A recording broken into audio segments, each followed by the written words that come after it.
Duniawi, lo nggak butuh sholat untuk dapetin apa yang lo mau dalam hal duniawi apapun itu. Dalam hal duniawi, Gue ngetes ini waktu gue nyoba, pokoknya gue nggak mau cerita karena gue nanti takut apa atau apa ya. Oke, kayak gue pengen ngedapetin hal ini, dan itu bulan Ramadan. Gue nggak puasa 30 hari, gue nggak sholat id, gue nggak pernah sholat Jumat 30 hari bulan Ramadan. Ada temen gue apply for the same thing bulan Ramadan, dia sholat tahajud, dia sholat tarawih, dia sholat semuanya, dia nggak dapet, tapi gue dapet. Dan dua-duanya hal duniawi, dan gue malah dapet tuh, gue jackpot banget. Bukan dan itu hal dapetnya suatu hal yang prestis ya, prestigious gitu. Kenapa gue bisa dapetin itu? Ini perkataan orang ateis yang cemen, tidak mengenal dirinya sendiri, dan sangat mudah untuk menjawabnya. Sudah banyak ribuan orang ateis tobat.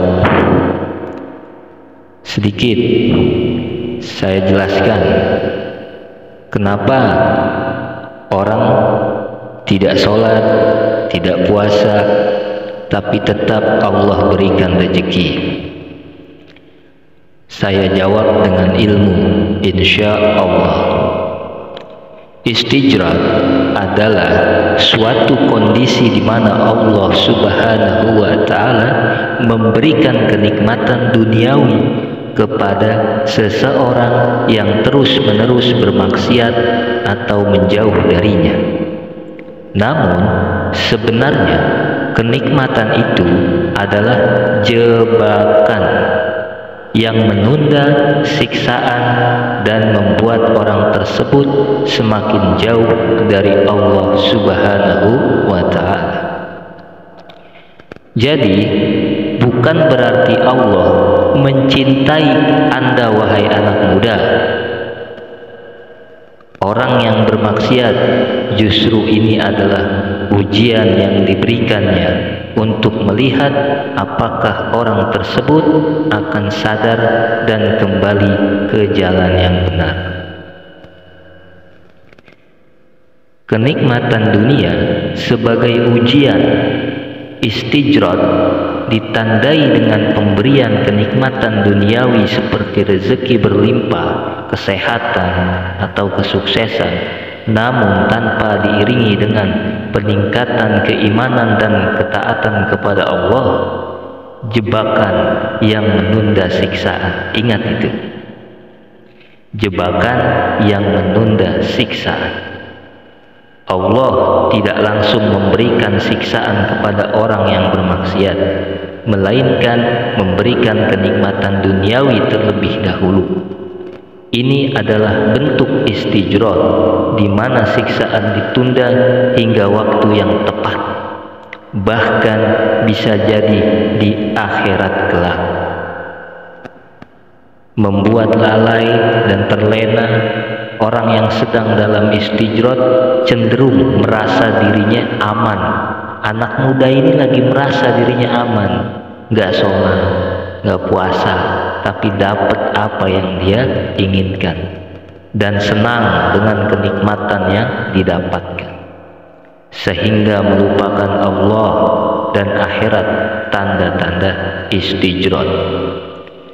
Beberapa tanda istijrat antara lain: ibadah semakin berkurang, maksiat semakin sering dilakukan namun tetap mendapatkan kesenangan, harta semakin banyak namun semakin kikir, pelit, dengki. Kalau bahasa orang Betawi bilang pantat kuning, dan jarang sakit. Wow, seneng ya.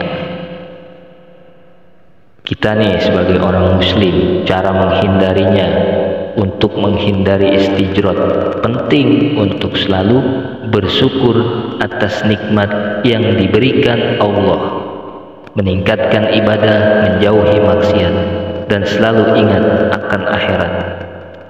Penting untuk diingat, istijrat bukanlah tanda kasih sayang Allah, wahai anak muda, kepada orang yang bermaksiat, melainkan ujian yang diberikannya untuk menguji keimanan ketaatan seseorang. Sama seperti orang Nasrani, Yahudi, Majusi nggak sholat juga, tidak puasa, tapi tetap Allah berikan. Disitulah maha adilnya Allah. Allah akan memberikan rezeki kepada semua makhluknya, siapapun itu Allah kasih.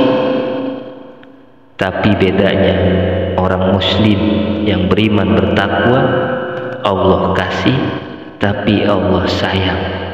Tapi Anda, Allah kasih, hati-hati tidak mendapatkan kasih sayang Allah.